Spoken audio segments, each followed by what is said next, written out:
I want you to talk about that Harvard statement. Over 30 student groups at Harvard released a statement denouncing Israel, putting the blame on them. As you said, you're a Harvard grad. What is your response to that? And what action would you like to see Harvard take? Yeah, it's interesting because if you do some research, and I think David Frum had tweeted about it, that Harvard was on the wrong side during the first Holocaust too, right? Publishing a piece about Harvard University and the Hitler regime. So Harvard was on the wrong side of history then. If they don't speak up, they're on the wrong side of history now.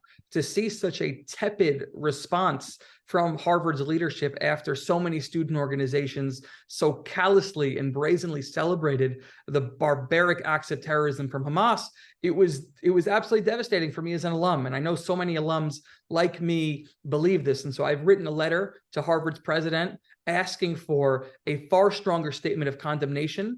I am shocked and quite frankly confused as to why, when other tragedies happen, Harvard is very quick to issue an unequivocal statement, but yet equivocates in one of the worst acts of terrorism that I've seen in my lifetime. And so it's time that Harvard and other universities, right? Harvard, Yale, Princeton, Stanford, so many organizations where radical students are promoting this radical, really extremist view, that the schools have the courage to speak up and say, this is not the view of the broader institution. Time is of the essence, and they better speak soon. Where do you think this extremist view is coming from?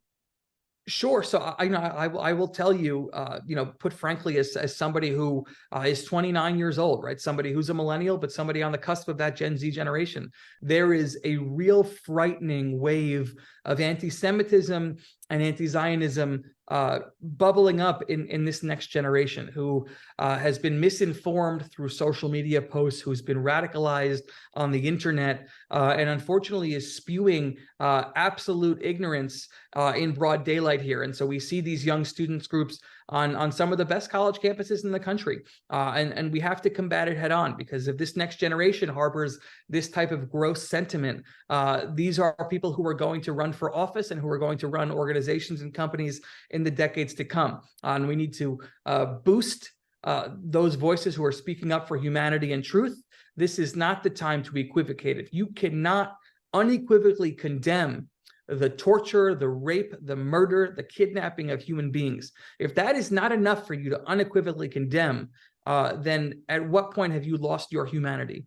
And so this is not a time to equivocate. This is a time to be firm and be very direct, that you either stand on the side of humanity and human rights, or you stand on the side of terrorism and barbarism.